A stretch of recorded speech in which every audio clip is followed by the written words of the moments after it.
I want to know what it is that you fight for in your business, your mission, so to speak. Gosh, I think our mission is pretty straightforward. We kind of talked about our tagline, right? Which is about humanizing technology, but our mission is really just to do fantastic things and help solve problems with technology. We believe that the ROI is there for technology and to be honest with people and to evaluate and it's not. And so there are times where there are business challenges that we consult with, think through, and identify that a custom solution isn't what needs to be built. What you actually should do is take this off the shelf thing and tie it to this, and then you can have this much faster and cheaper, back to your sort of iron triangle connection. So really it's about just contributing back to the world and doing so in a fair and honest and consultative way. We are not always the best fit and custom software isn't always the only answer. And so that honesty and treating people the way you want to be treated, I think is really something that we fight for and is just core in our values. One of our core values is fun. Heroes are an inspiring group of people. Every one of them, from the larger-than-life comic book heroes you see on the big silver screen to everyday heroes that let us live the privileged lives we do. Every hero has a story to tell, from the doctor saving lives at your local hospital, to the war veteran down the street who risked his life for our freedom, to the police officers and the firefighters who risk their safety to ensure ours. Every hero is special and every story worth telling. But there is one class of heroes that I think is often ignored: the entrepreneur, the creator, the producer, the ones who look at the problems in this world and think to themselves, you know what, I can fix that, I can help people, I can make a difference. Then they go out and do exactly that by creating a new product or introducing a new service. Some go on to change the world. Others make a world of difference to their customers. Welcome to The Hero Show. Join us as we pull back the masks on the world's finest heropreneurs and learn the secrets to their powers, their success, and their influence, so you can use those secrets to attract more sales, make more money, and experience more freedom in your business. I'm your host, Richard Matthews, and we are on in 3, 2, 1. Hello and welcome back to The Hero Show. My name is Richard Matthews, and today I have the pleasure of having Nicki Purcell on the line. Nicki, are you there? I'm here. Thanks for having me. Awesome. I'm glad to have you here. What I wanted to do as we got into this was just dive into your introduction real quick and make sure that our audience knows who you are, and then we'll just dive into your story. So currently, Nicki is the owner and president of a custom software development firm. She supports clients across a diverse set of industries. And Insight was founded 25 years ago with the promise that it always keep humanity at the forefront of technology, and just as important today as it was 25 years ago. So as a lifelong learner, she's currently on her 4th postgraduate program, this time completing your certification in, I don't know what that is, AI, ML, so artificial intelligence and machine learning. Yeah. So I guess as we dive into this, why don't you start off and tell me a little bit about what it is that you're known for, what your company is known for, what is it that you do for people today? Sure. Well, Insight, as mentioned, is really a custom software development firm. So what does that mean when you boil it down? It means we do websites, we do business applications, we do native applications. But the word custom in there is important in the sense that we don't really prescribe any solutions for our client. We get to know them. We learn about their business. We learn what they identify as their challenges. And then ultimately, we will customize some solutions for them. And generally speaking, we can find a technology solution that helps to solve some of those business problems. So that's what Insight is known for. Obviously, as mentioned, since we've been around for 25 years, actually next month in May, it is the 26th anniversary for Insight. We've seen a lot in those years. The company was actually founded by Adrian Palmer, not myself. I stepped into this role a number of years later, but it was started just 8 years after the launch of the commercial internet. So you can imagine the different technologies and different types of challenges that we've been a part of helping to solve, which just makes it really exciting. So that's what Insight's known for. How about you personally? What are you known for? Gosh, I would say that people who would use adjectives to describe me would maybe say boundless energy, which is good and bad. I think it's good because I'm the one who has all the energy, but I'm one of those people that hit the ground running at a little bit after 5 a.m. every day and seem to just always find a way to cram more in than is probably what should happen. But it's fun for me, and I just think it's just there's always more to do. There's always more that we could be doing. But I know that is not always the same sort of feeling that everybody has. So being able to slow down a bit is a challenge for me.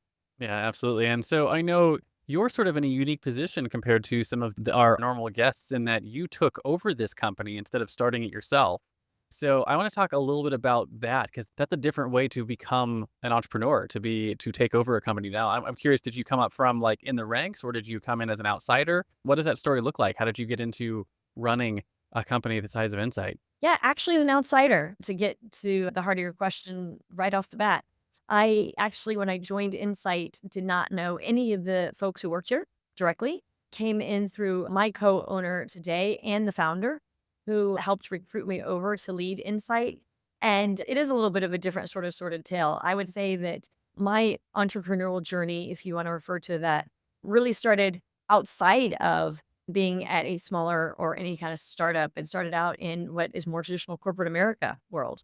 And then finding opportunities within large companies, those are even, publicly traded where I work to find entrepreneurial startup chances.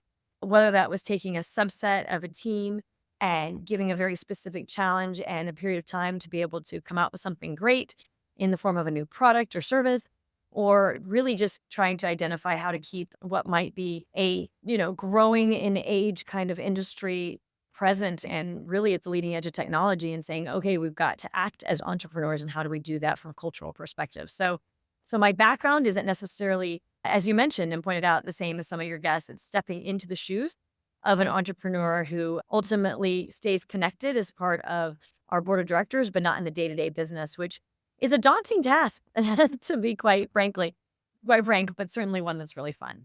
Yeah. So your origin story is starting off essentially in corporate America and then moving up and then taking over. It's definitely a unique way to end up running a company like that. So just for our audience sake, how big is Insight? Like how big is your team? And you mentioned having a board of directors. Like is it just a couple of people or you guys have hundreds of people? Where are you on that small business scale? No, no, no. We're on the smaller boutique side. Our board of directors is really just made up by the co-owners, our CFO, and it's really to hold ourselves accountable. I come from, obviously, in my background, publicly traded companies and have been obviously on the board of directors for those, but it's really good practice, I think, despite the size of the company and really just number of people. It's about being accountable to looking at the business and spending as much time on the business as in the business. And it's a great opportunity for me, who's in the leadership role for it, to step out and review it really, from that sort of 10,000-foot view because it's really easy to get in the weeds Yeah, it makes and stay there, quite frankly.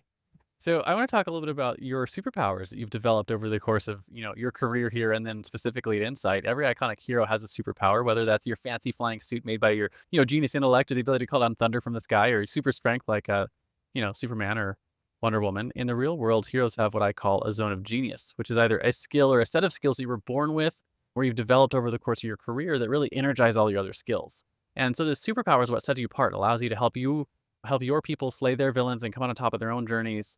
And the way I like to frame it for my guests is if you look at all the skills you've developed, you probably have a common thread that sort of ties all those skills together. And then that common thread is probably where your superpower is. So what do you think your superpower is as the CEO of Insight? I guess I would say that it's probably in communication, fueled by my innate curiosity and just knack for connecting the dots. I mean, both those things are important, but if you can't communicate it, I don't know really what the success of that is. Certainly, you don't come out of the womb communicating, or if you do, that's problematic. I actually have an identical twin, and as babies, we had what my mom would refer to as our own language. So maybe I did come out communicating. It's just nobody but my sister could understand it. I would say at this stage, probably where I use that superpower most is just adapting the narrative, the communication to the audience. So I'm one of those people that throws myself out of my comfort zones pretty regularly, partly to grow, but whether that's me moderating a conference in front of, hundreds of folks, or whether that's one-on-one or addressing, our team as a company, I really try to tailor the audience and just have a blend of clarity and engagement because that's what I feel like it all comes down to. I have sort of a professional training in it. My degree was actually Bachelor of Journalism undergrad. And so learning to be able to speak clearly on camera, very different than this, is something that I went to school for. So it's just something I've been able to continue to try to grow in, throughout my career. Yeah, I think communication is one of those superpowers. I talk to my kids about this all the time, that communication is a superpower that you can develop and that everyone absolutely should, because unlike almost any other superpower, a lot of them you have to have some sort of skill or talent in, but communication is something that, like you said, you come out of the womb with no ability to communicate and you learn all of it. And there's really no limit to how good of a communicator you can become. And it's one of those things that it serves every other thing you do. Right? It doesn't matter if you're Right. leading a team or if you're leading a family or if you're trying to get your waitress to not spit in your food at a restaurant, right? Like good communication because it applies in all of the categories, and the better you are at it, the better outcomes you can get. And No, it's cool. I think that, just given the state of media these days, there are a lot of people who would question whether or not you'd go get a Bachelor of Journalism degree, if you're going to go work for a newspaper company or what that looks like. And I don't sort of second guess that decision for a minute. I feel like communication, as you said, it's just as important in the written word as it is in the spoken word and how you present. So knowing it seemed for a while to be something that was just part of the territory, but it's almost to me getting an increasing focus, particularly when you brought up kids, because they're so accustomed to looking at screen. Yeah. And it's really very different when you are one on one with someone and making eye contact and being successful at clearly communicating, not just like my teenagers do at times, which is just sort of grunt their response back. Yeah. I have a funny thought about that. I don't know if you've ever seen the movie The Hitchhiker's Guide to the Galaxy. It's based on a much better book, but there's a scene in the movie where the adventurers end up on another planet, and one of the things that this planet has is anytime that you have a thought, a big giant fly swatter comes out and slaps you in the face. And I was like, I want one of those, except every time my Yeah. teenager makes that grunt noise, it just pops up and smacks him. There you go. Instant reminder, right? Yeah, like, no, that's not gonna work. It's not gonna work. Yeah, because I Yeah. don't wanna beat them for it. I don't think, like, that's a good way to do it, but I Right. just a quick little reminder, like, grunting's not good communication. Just Right. And usually the grunt comes like 2 or 3 times after they've been prompted with a question and there's been no answer. And it's like, "Can you hear me? Did I actually just say something?" And then you get the grunt response. You're like, "Really? I waited for that." you waited 3 or 4 times to get a, That's right. Exactly. at least it's Yeah. universal among teenagers. Maybe it's just a language we don't understand anymore because 'cause we're not teenagers anymore. Possibly. As long as they come back around and start having real conversations, I'll be fine. They'll be fine. So, let's talk then about the flip side then. So, if your superpower is communication, there's always the fatal flaw, right? And so every Superman has his kryptonite, or Wonder Woman can't remove her bracelets of victory without going mad. You probably have a flaw that's held you back in your business, something you struggled with. For me, it was things like perfectionism, right? I use perfectionism a lot of times as a crutch to keep from shipping, right? Not actually putting product out in the marketplace. Because you always make it just a little bit better, and then you're not actually serving anyone. Or one of my other ones that I struggled with for a long time was lack of self-care, which when I let my clients walk all over me, I didn't have good boundaries with my time, stuff like that. And I think, but more important than what is the flaw is how have you worked to overcome it so that our audience, so you can continue to grow, and hopefully your experience will help our audience learn a little bit from your experience. So I would say mine has got to be patience. If you haven't sort of figured it out yet, I tend to talk quickly. And that's not even like on speed up mode, but it's one of those things that I speak almost as quickly as the words come into my mouth. And there were times where I used to joke that, if this doesn't work out, I could potentially, work as an auctioneer. And so being able to take some of the ideas I have, some of the things that I think are just free flowing and being a little patient with how they get enacted and how long they might actually take to breathe to actually see success. There's a little bit of me that has sort of that entrepreneurial spirit that is like squirrel, and then you're off to where that is going. And the shiny object can be really distracting. And I think as much as I try, it's going to be one of those lifelong challenges to be able to just be patient. And maybe, the second part of your question was about how I overcome it. I tend to have folks around me that I've intentionally put in place from an accountability perspective. And the other thing that I think I try to do is, whenever something brand new is started or there's a change, at the very beginning of it, I try to identify how long we're going to give that thing to try. I don't like change just for the sake of change, but I also think that, evolution is critical.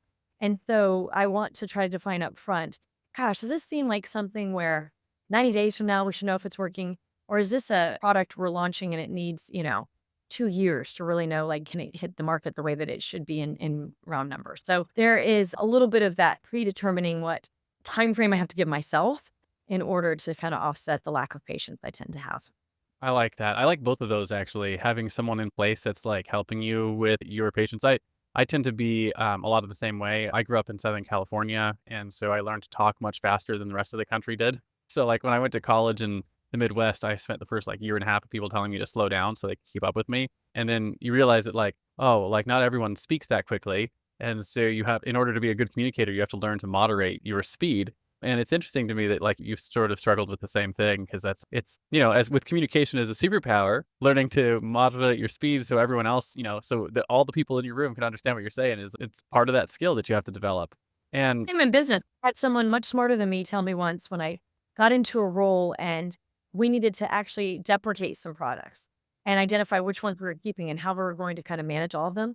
And he said to me, sometimes you actually have to slow down to speed up. And it sounded like one of those isms that I was like, I should remember that because I don't often remind myself that, to get further, sometimes you have to kind of slow down to do that. So sure, it's throttling speech, but it's also throttling some ideas and Like I Yeah. said, being patient, My, not easy. my martial arts teacher actually tells us this all the time. He'll say, "Slow is smooth is fast, fast is good." Right? And There you so, yeah, sometimes you have to go slow so you can go fast. And yeah, and then the other one that you mentioned was having people who are help you to be accountable to your own patients and whatnot. I do something similar where like I tend to be a really good starter. Like I can figure out the problem and solve the thing and get something put in place. But then like maintenance or like caring about it after the initial thinking has been done, like I just don't. So I have to have other people that are like there, really like to be the maintainers and the people who are taking care of the details and like working on all those things. But I'm more like, okay, here's a problem. Here's our solution for it. Let's get that implemented. And I'm really interested all the way up until that part is solved. And then, it needs Sure. to continue living on. I'm not good at the continue living on part. Right. So Well, but identifying that, right, is half the battle because then you can find the right people to help you carry it on. yeah, absolutely. So I want to move on and talk a little about your clients. And so I call this your common enemy, right? Every superhero has an arch nemesis, and it's a thing that they constantly have to fight against in their world. And in the world of business, it takes on a lot of forms, but generally speaking, we put it in the context of your clients, and it's a mindset or a flaw that you constantly have to fight to overcome, right? So that you can actually get the people that come to you the results they came to you for. Right. So in your Yes. world, in the world of building software for clients at a high level, what is it that you guys regularly have to fight to overcome, either in your sales or your marketing or in your service delivery? What's your big common enemy? I think getting the full picture. Generally speaking, our clients have multiple things on their plate. They might be a CIO, they might be a CMO, they might be someone who is tasked with building with us a website, an application, some sort of software solution, but that's one part of their total job. And in doing so, we're working with them on the data that we need. We're working with them on the results so that we can sort of build out what that ROI is because we're always seeking to create value. And a lot of times it's still one view, not the broader view of their entire world or their entire business. And there are lots and lots of data points and just really interesting stuff that happens outside of purview of this space. And for me, I would say it's being able to get all of that information to be able to really be an extension of them. And it's just natural, I think, from, how people divide up what they focus on and what they do with it to think, okay, well, they need this information because we're talking about this project. But the broader story and the broader knowledge base of their total business and different challenges they're facing is really where we seek to get into the middle of, and also where I feel like we shine the most because we learn most about the business and the different things that might correlate to the success we're trying to build that they wouldn't otherwise, like I said earlier, connect the dots on.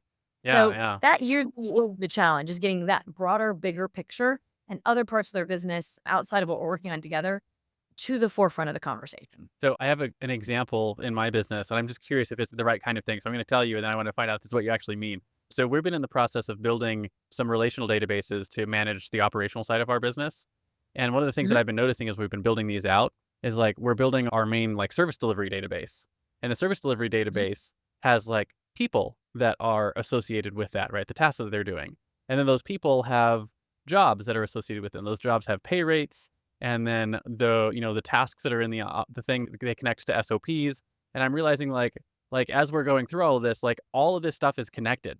And so where we might have a specific task list is like, hey, get these things done. If we can actually build out the software part to pull in data from the people and pull in the job details and pull in the hourly rates and to pull in the SOPs and to pull in all the different pieces, the actual end product for our staff to go through and do the software build out that we're working on actually works a lot better as opposed to us, like handwriting all that stuff in, actually like building the databases. I'm not sure if that's a good example or not, but that's sort of what you're talking about is just pulling in all the Yeah. pieces. No, I think it's a great example. I think that even in our business, we, outsource and use a third party project management software because they're working with so many different partners that they have got engineers that have been working on and fine tuning it for so long that they've seen a lot of different challenges and a lot of different ways that people use it. I think that's a perfect example. I think the other one is one that's a little bit more present to me, kind of where I'm at in my sort of studying, because I'm doing that, AI machine outside of learning. work, trying to sort of get up to speed in that. But it is the idea that, every business has various data points and sometimes they're in different databases. But where are the correlations between them? And are we able to take a look at some of those and draw conclusions where one piece of data is affecting another, but without even knowing about them, we wouldn't even have the ability to draw that correlation. And Yeah. that's the thing that I find just fascinating and being able to have the full sort of breadth of that because we can set up, ways to measure data on a website or how something is performing in a Google or Adobe or, even Tableau. But at the end of the day, that's all data. And a lot of the stuff that, we could be missing if we're not getting it directly from our clients is sometimes a little bit more anecdotal, and recognizing what the sort of leading indicators are and what the actual metrics are that are driving some things that might not be clear at first in the data. Yeah, yeah, it's really interesting because like we've been looking at a couple of different things like that. So like in our business, one of the things that we've been looking at is like we do podcasting for clients and different industries. And because we're starting to pull the databases together, we can look at like how long does a post production take in one industry versus another? Because if the post Yeah. production takes longer, we're charging the same prices. So we have more margin in one industry than we might in another. And maybe that affects how we price in that industry, or maybe that means we don't serve in that industry anymore. But like that's not the kind of thing that if you didn't have all the data connected, you wouldn't be able to see. Yeah. Perfect example.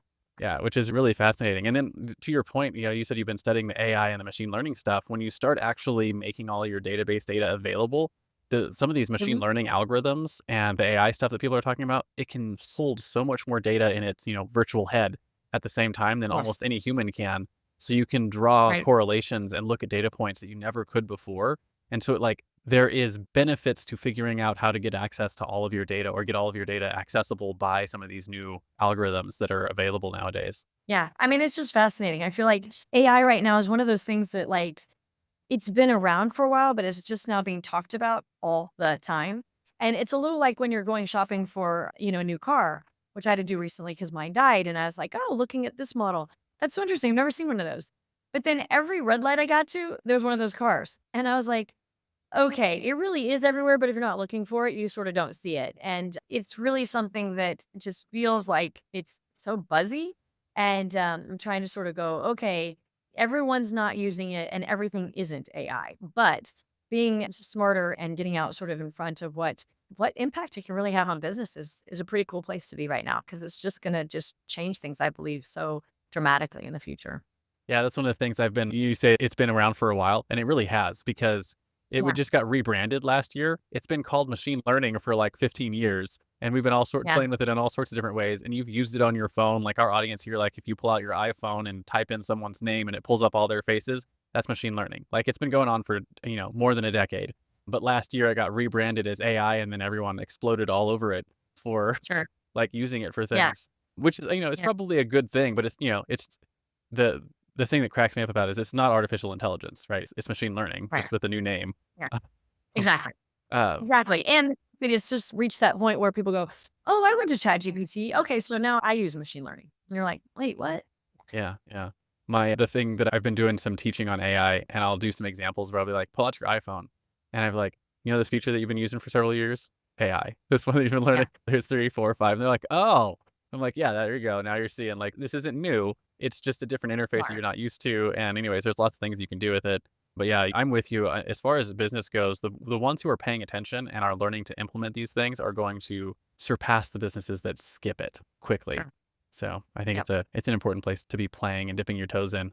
Yeah, absolutely. I agree. I don't think that, as someone wiser than me once said, AI isn't coming for your job, but people who use AI might be. Yeah. So, don't sit on the sidelines for this one entirely. Yeah. That's one of the things that it cracks me up. So we started using some of the generative text machine learning protocols like Mhm. ChatGPT and other ones in our writing segment for our Yeah. podcast hosts. And we've been able to do a whole bunch of things with that. But the outcome of that is we took our writing stuff and we went from hiring $5 an hour writers overseas to hiring $15 an hour writers in the United States and quartering the amount of time that it took them to do the work and increasing the Mm. output, increasing the quality of the output, increasing the speed that they're doing the output. So I tell people you can break the iron triangle. Iron triangle is better, cheaper, faster. Pick two. You don't have to pick two anymore, right? And so if your team is trying to compete with my team, they're going to get crushed if they're not doing what we're doing, right? So Right. so we talk about that in two different ways. One of them is you're trying to compete with my team because you're trying to replace your people with robots. My team will beat yours, right? Because my team Mhm. is a human team that's empowered, that's working together with the robots. Or if you're Yes. not using the robots at all, right, you're just trying to overcome it with labor, you're also going to get beat by someone who's, making a marriage of the two. Exactly. Yeah, and I mean, I think honestly, that's a great segue into what Insight was even founded on. I mean, 6 years ago, nobody was thinking about AI and machine learning as being a baseline of something that we would do. But the tagline at the time was around humanizing technology. Yeah. And I don't think it changes. Some people think, well, that must be old now because everything's going to be replaced, like you said, sort of by robots. And what is the role of humans in this? And it's actually huge. And the one thing that I think is always important is any technology, any solution we're building is generally for humans to use. So regardless of how it's getting built and what percentage of that is human slash not, at the end of the day, we're humans and we're the ones using it. And so we cannot lose sight of the empathy and the process by which we involve that in anything that we build, whether that's through user testing or just the overall sort of experience. But Yeah. it's, yeah, humans are here to stay Yeah, as that's well. where there's 2 points that I think that are really salient. One is, when you said making humanizing technology, that's the way I always talked about it is making your team superhuman, right?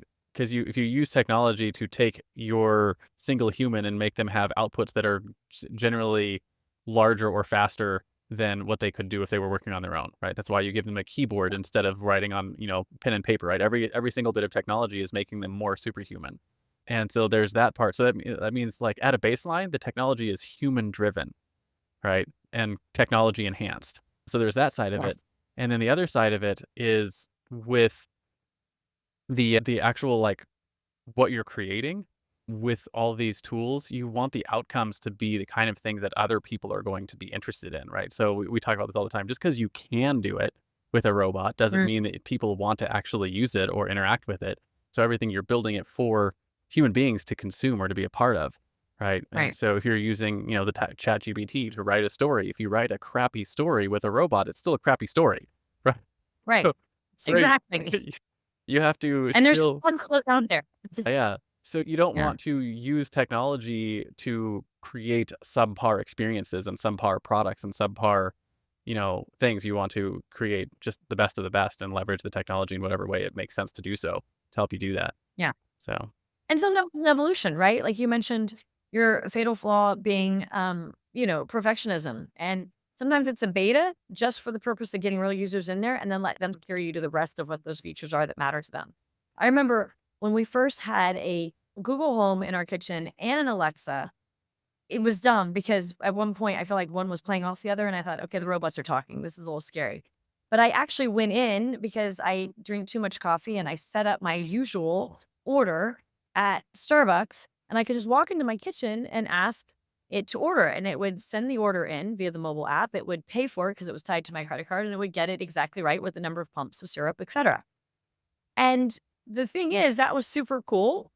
But the reality is to set that up, I had to go into an app. I had to tie a credit. It was not a small process to actually get it to be easy. And so the end outcome was really cool, but the work wasn't. And I think that really brings home some of the point that you made, which is you want people to actually want to use it. And you've got to make things streamlined and simple enough for people to go, that's not just cool, but it was really easy for me to do too. So I'm a big fan of KISS. Keep it simple, stupid. And remember that you're trying to create things where people don't have to think too much to figure things out. You know? trying to make their lives better. My rule of thumb for technology is, could grandma use it? Right. My mom Well, listens to all these grandma's out there. podcasts and, she's grandma to, like, 14, 15 grandchildren. And I'm like, if she doesn't see it and go, yep, I would use that, then you still have work to do. Yes. Good one. I think it's a great rule of thumb. Yeah. Yeah. So I want to talk then about your driving force, right? So we talked a little bit about your common enemy, it's the thing you fight against. And I want to talk about your driving force, which is what you fight for. So just like Spider-Man fights to save New York, or Batman fights to save Gotham, or Google fights to index and categorize all the world's information, I want to know, what is it that you fight for in your business, your mission, so to speak.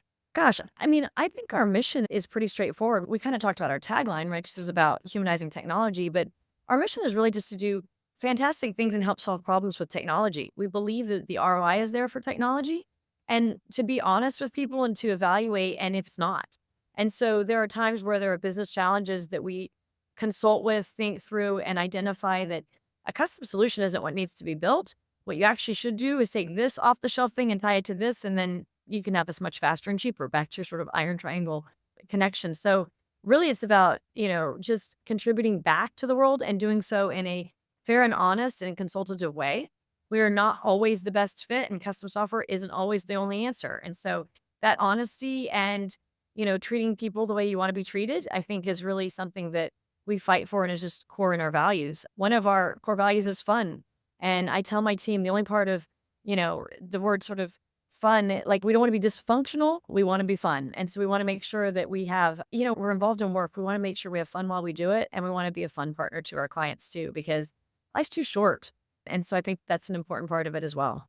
Yeah, yeah, I agree. And it's interesting because you guys work in a really cool space, right? Custom technology solutions. It's one of those things that I'm Mhm. constantly like in my head fighting, not fighting. It's there's lots of software that exists that you can put together to accomplish things that you want to accomplish. And I'm always wondering, where is the line between we've duct taped these solutions together, or I say duct tape, but the APIs nowadays, they're all pretty good. Yeah. But like you're stringing things together versus when does it start making sense to actually build a custom solution to help around the back end of our company? And I assume you guys probably do both front end and back end stuff for customers. Yes. So Some so design. how do you help people just make that decision between where does it make sense to, as an example, use an off the shelf, project Mhm. management system to, build out your relational databases versus let's build you a custom app that everything goes through, right? You can Right. run your whole process through. How do you guys help businesses make that decision? Well, it's mainly through a pretty robust discovery process. We ask a lot of questions, and our job, we see it, is to ask questions that they haven't really thought of. And so sometimes it's a startup that says, "Oh, my business is going to do this and this, so I want you to build this thing that's going to be the baseline of the business."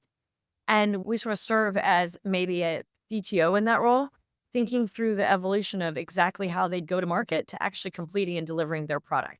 There are other times where it is an established client. It might be a large enterprise, publicly traded client that we are coming in and part of our job is to be able to help save them money, in which case custom may not be the right solution. And so what we're doing through our sort of horizon watching is keeping updated on the latest tech stacks and latest upgrades, making sure that there's a solution where maybe the space they're playing in has sort of priced them out in terms of licensing that software. And they should consider something that's open source. Or maybe they have an entire development team that is licensed in a particular software, so they need to stay in that. So it's really just not it's not predicting the outcome without involving them ultimately in the solution. And I think that's the fun part about it is we get to learn about so many different industries and so many different areas that it's a playground.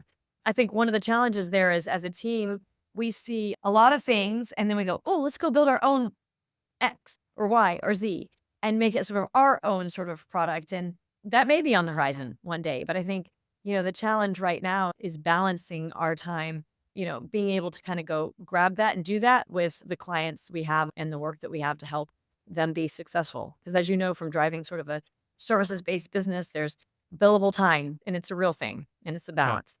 So that's where, like, I know in my head, I'm thinking, like, if I were to hire you, I'd come to you and be like, hey, here's our whole business and our project management system, all of our operations and our SOPs and everything. It's like, my thing is like, because we're a labor driven company. And Mhm. so as our clients go up, our labor goes up. So our biggest wins are going to be in labor saving.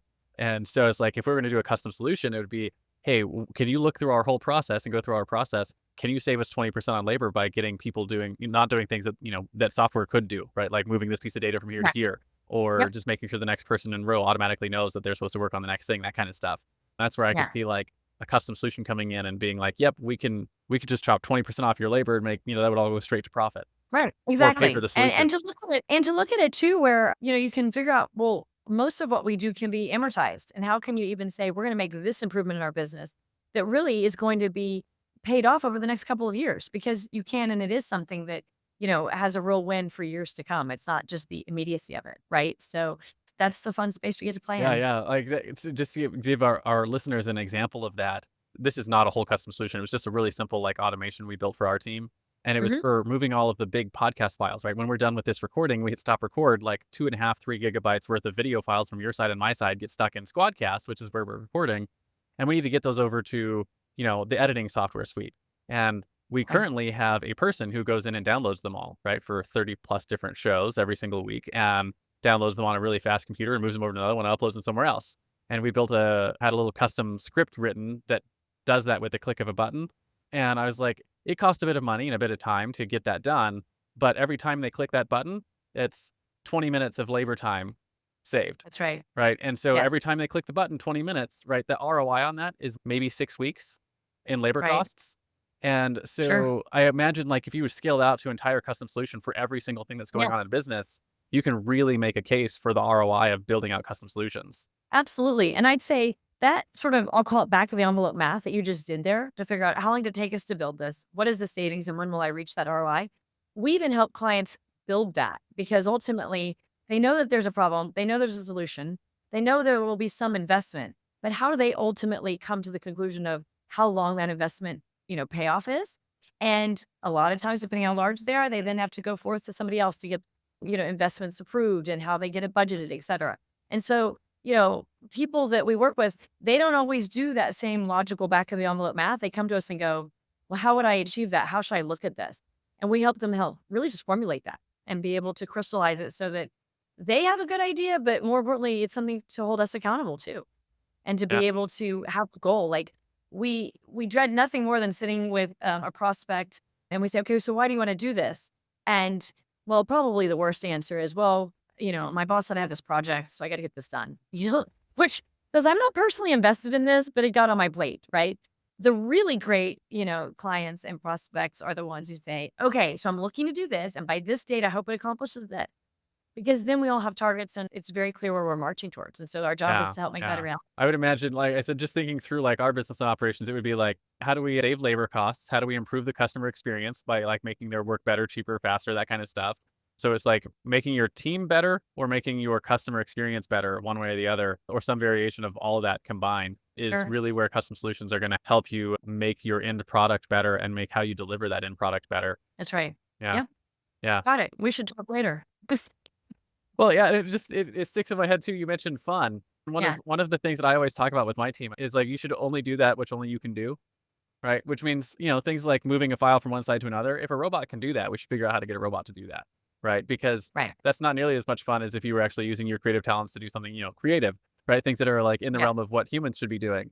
And so we spend a lot of time thinking about our systems and processes that way. And, we're building a lot of them out with the duct tape stuff, but getting a custom solution, that means you can really focus in your business on like, hey, every person in your business is doing the things that they're the, highest and best use for them.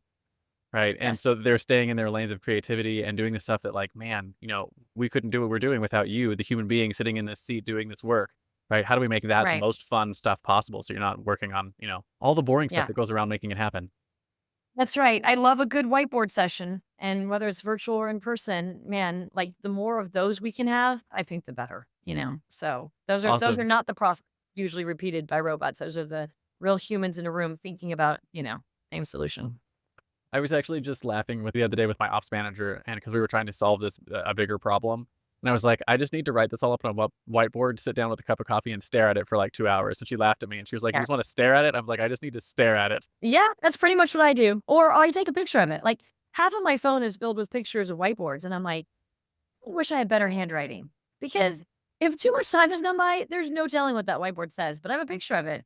So You it's can committed. see it. You've got it on there. Yeah, I use a little digital whiteboard because if I wrote it down, I wouldn't be able to remember it at all. I'd be Yeah. like, "Yep, I wrote things there." That was probably even in English the day that I wrote it, but looking back on it, it's not English Right. anymore. Right. Not anymore. No, So I that's want to fine. flip and talk about some practical things. We call this your hero's tool belt. And just like every superhero has a tool belt with awesome gadgets like batarangs and web slingers and laser eyes or, big magical hammer that you can spin around and fly with. I want to talk about the top one or two tools you couldn't live without as the CEO of a company like yours. Could be anything from your notepad to your calendar to your marketing tools, something you use to actually do your job every day, something you think is essential to getting your job done. What is that number one or maybe number one and two tools that you use every day? Gosh, I would say number one, it's been around forever, even prior to this role, just pretty much since I've been, a career professional, and that's my to-do list. And people used to make fun of it all the time because naturally it's evolved. I used to write it down. I have a whole color coding system of highlighters, which some people listening to this will appreciate remembering making fun of me for it because it was in yellow. It was a different meaning than if it was in pink or green or how the whole week went. And then I would redo it because I actually printed it and highlighted things, right? Nice. Now, of course, it's 100% digital and it is not remotely from the same sort of cloth of highlighting different colors and color codes with a legend. But the same sort of principle applies. Like there's too many things as there would be for anyone on my to-do list. And so I capture things, I organize them in very specific, I guess groupings. And then I go through it and I make sure that I'm highlighting what absolutely has to get done today. Like the big rocks, you've probably sort of heard that sort of metaphor for how do you make sure that the big rocks get done and you don't just tackle all the little pebbles and the big rocks never move. I think the second one probably flows into that pretty simply, which is in order to be effective at making, a significant and progressive move, I have to deploy time blocking. I'm one of those people that can get distracted. I'm one of those people that likes talking. I'm an extrovert by nature. So when someone says, "Hey, are you available?" Sure, let's meet. I just want to talk instead of like going back and forth on, a bazillion emails. But in the end, if I didn't block specific time to say, I'm going to go heads down in this and remove some of that distraction, there would just not be the possibility of executing as much as I can. I find that I kind of know my certain times of the day where I'm most effective. Those are the times that I'll block and just do my very best to cherish them and hold them tight so that they aren't interrupted. And then there are different days where I know they're meant for less productive work as it is moving those big rocks. It's okay if those are a lot more cut up throughout the day and interruptive and that sort of thing. But if I didn't sort of cordon off that space, I would really struggle for sure. Yeah, I love the idea of the to-do list. I'm still trying to figure out what the best option for a to-do list for me is and figure out how to organize it and do all that. As my role continues to grow, as our company gets bigger, like I just brought on an executive assistant and now he's like helping me manage my to-do list in the morning. And man, it's such a process because every time I turn around, there's 15 more things that are added onto the list. It's like every time you complete something, 15 more things get added. So it's like a never Yeah. ending list of things to do as you run the company. And you're still, I'm still in the process of putting on more than one hat, because we're smaller. And so, you have to be able to switch gears and all that. And so to your point, the time blocking has been really interesting for me. I have a modified version of the concept that I've been talking about for a few years, and I call it micro completions. Okay. And what I've been doing is looking at like, hey, whatever the big task is, and looking at like, hey, I've got, 45 minutes right now, or an hour, or 20 minutes, or whatever your block of time that you have available is, and look at my to-do list. And instead of I'm going to tackle this big project and I'm going to do this thing, I'm looking at, hey, what on my to-do list can I take from start to finish in whatever my time block is available? Right. And so what I've realized is after doing that, you can stack completions. Right. I got 20 minutes, Yes. complete something. I got 45 minutes, complete something. I got an hour and a half, complete something. Like, and every time you complete something, it snowballs. Right. And then you Yeah. get incredibly productive really fast. And so like, it's a slightly modified version of time blocking where instead of saying, hey, I've got an hour, I'm going to work for an hour on, whatever it is. It's like, okay, I've Mhm. got this much time. What's a task that I can take from start to finish in that amount of time? And I just call those Yeah, I micro mean, I love that. completions. I think it's really important because to me, at the end of the day, it's not really a productive or great day if I felt like I didn't complete anything, even if it's small. Like I used to add things to my to-do list. I feel like to cross them off. Like you want to have that level of completionism. And so even if they're micro, I think that's a win. And you got to take the wins when you can get them. So I think that's a really smart idea. Yeah. I'd even go down to like, I've done this a little bit, like, you're working on copy for something and I'd be like, listen, I got to write this whole article. That means I've got like a headline. I got 20 minutes. I'm going to write the headline, right? And you might try Yeah. 20 different headlines or whatever, but you're like, got a headline, right? And it's checked Yep. off your list. Yeah. Micro completion Yep. headline written for that article that I need to get done. Yeah.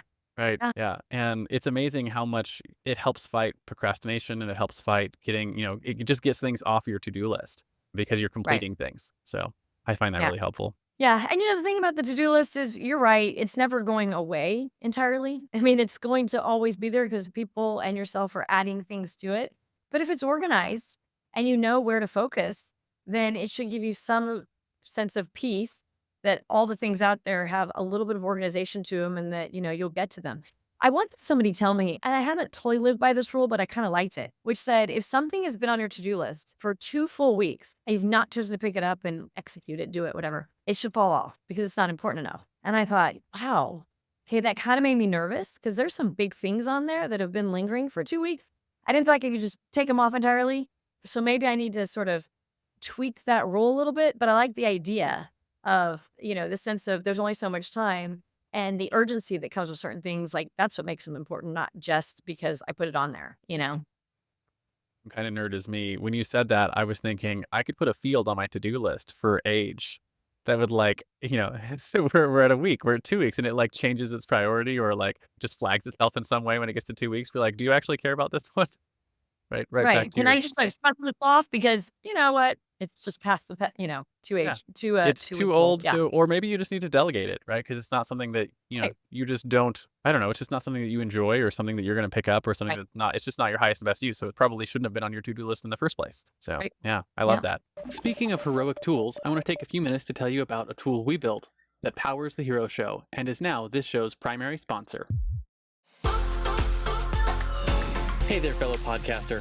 Having a weekly audio and video show on all the major online networks that builds your brand, creates fame, and drives sales for your business doesn't have to be hard.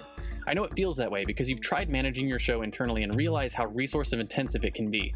You felt the pain of pouring 8 to 10 hours of work into just getting 1 hour of content published and promoted all over the place. You see the drain on your resources, but you do it anyways because you know how powerful it is. Heck, you've probably even tried some of those automated solutions and ended up with stuff that makes your brand look cheesy and cheap. That's not helping grow your business. Don't give up though. The struggle ends now. Introducing Push Button Podcasts, a done-for-you service that will help you get your show out every single week without you lifting a finger after you've pushed that stop record button. We handle everything else: uploading, editing, transcribing, writing, research, graphics, publication, and promotion, all done by real humans who know, understand, and care about your brand almost as much as you do. Empowered by our own proprietary technology, our team will let you get back to doing what you love while we handle the rest. Check us out at pushbuttonpodcast.com/hero for 10% off the lifetime of your service with us, and see the power of having an audio and video podcast growing and driving micro celebrity status and business in your niche without you having to lift more than a finger to push that stop record button. Again, that's pushbuttonpodcast.com/hero. See you there. And now, back to the Hero Show. So I want to talk then about one more thing, and that's your guiding principles, right? So one of the things that makes heroes heroic is that they live by a code. For instance, Batman never kills his enemies. He only ever brings them to Arkham Asylum. So as we wrap up the interview, I want to talk about the top 1 or 2 principles that you live your life by, right? Maybe something you wish you had known when you first started out on your own journey as an entrepreneur. Gosh, I mean, I would say just my overall, values. Certainly I live my life by, which is treating people how I want to be treated. But I think as far as my career and just thinking about principles that I've kind of held dear is I hire people who are curious, and I'm innately curious. It's one of those things that I don't like someone to just tell me this is how this works. I want to get my hands dirty, have firsthand knowledge, experience, and then go, oh, okay, I get it. I really view someone's, potential, mine included, in their ability to be, agile and their ability to evolve and to learn. And so I think if I was to, sort of wrap it up, I guess I would say, just, be a lifelong learner. I did that in part because, I enjoy it. I'm curious, but I also think that, you get to an age where you go, oh, well, I got to this level in a company or this title or this whatever. So I'm not sure I need to keep learning, but everything is evolving, especially in tech.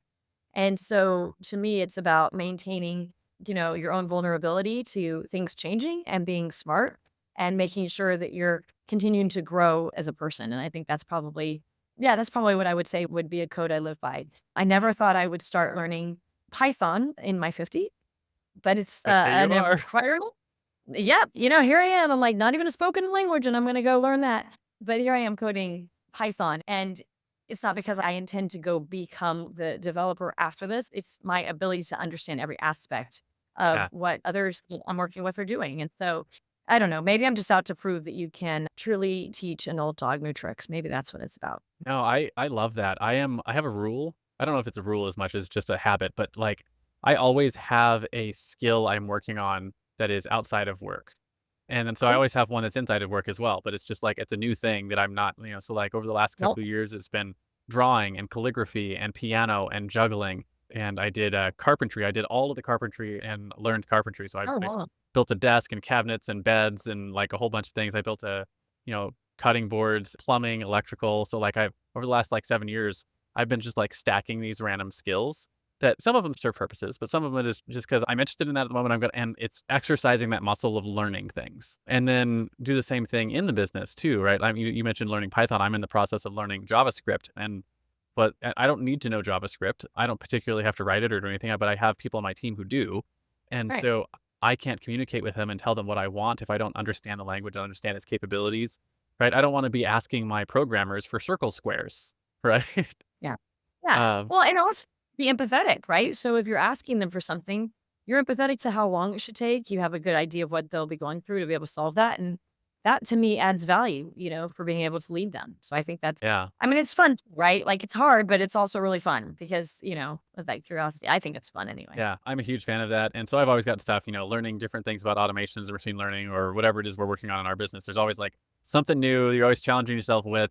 And I think it's that desire to be curious. One of the things we talk about on the show all the time is giving yourself permission to play, right? As an Hmm. entrepreneur, that it's not, you will be better as an entrepreneur if you are taking the time to play both inside your work and outside your work, right? whether Yeah. that's rest and relaxation or learning something or exploring something new. And you really get that, I don't know, that joy that comes from learning and whatnot. That it just opens up your mind and helps you solve problems better, faster for people. I completely agree. I mean, I always, if I'm in the middle of something and it seems really hard, I just kind of repeat back to whether that's like running in the morning or whether that's doing something that, I can't hitting a roadblock on. I just remind myself, like, you do hard things. You're willing to do them. A lot of people aren't. Yeah. And sort of enough to just kind of stay ahead. One of my So, mentors growing up always used to say, do the hard things first and everything else will be easy. And good point. yeah, that was I mentioned earlier, my son and I are doing martial arts together, and we're about a year and a month into our training there. And what's funny about that is like our warm-ups now used to put us on a floor a year ago, Mhm. right? And Seen that. It's your life sort of evolution right in front of you. yeah, Yeah. yeah, and it's like because we're willing to do the hard things, it makes our baseline different, right? And that's obviously in the world of martial arts, but it applies everywhere, right? If you're willing to do the work, and whether and I you know, and it doesn't always have to be work. Like you said, sometimes it's play, right? If you're willing to do the play, learn Python, not because you're gonna ever need to do Python for your work, but just because you're gonna learn it. That's hard, but it's also fun, Yeah. and it's gonna make your baseline just significantly different than anyone else around you, right? You're hard to Sure. compete with. Yeah. I guess so. I haven't even thought about it from a competitive perspective, but yeah, I guess so. Yeah, yeah, that puts you in the polymath category, right? Someone who's good at a lot of things. Yeah. I think that's a really cool place to end our interview, but I do wrap our interview all the time with something I call the Heroes Challenge. And the Heroes Challenge is simple, and it's how we get access to stories we might not otherwise find on our own because, not everyone else out doing the podcast rounds like you and I might do. So the question is simple. Do you have someone in your life or in your network that you think has a cool entrepreneurial story? Who are they? First names are fine. And why do you think they should come share their story with us here on the Hero Show? First person that comes to mind for you. Okay. An individual named Forrest. He is a natural storyteller. I think he'd be interesting.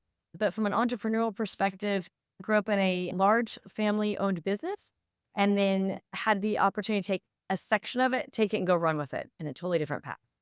And, to me, the thing that would be interesting is the sort of dichotomy between understanding and learning from what came before you and then taking that and determining where to sort of pivot and take a piece of it yourself in a totally different direction. That's really cool. Well, we'll see if we can reach out and get Forrest on the show. They don't always say yes, but sometimes we get cool interviews out of that. So our send off here, in comic books, there's always the crowd of people at the end who are cheering and clapping for the acts of heroism. So as we close, our analogous to that is where can people find you? Where can they light up the bat signal, so to speak, and say, hey, we would love to get help with some of the custom solutions for our business. But I think more importantly Sure. than where is who are the right types of people to raise their hands and reach out and ask for your help. Yeah, I mean, I think there are folks from just listening to this that recognize that there are just business challenges that they might need help framing them, recognizing that they see the value of technology not just as an investment, but to be able to truly bring value back to their business. And our website is just insight.net, so easy enough to find.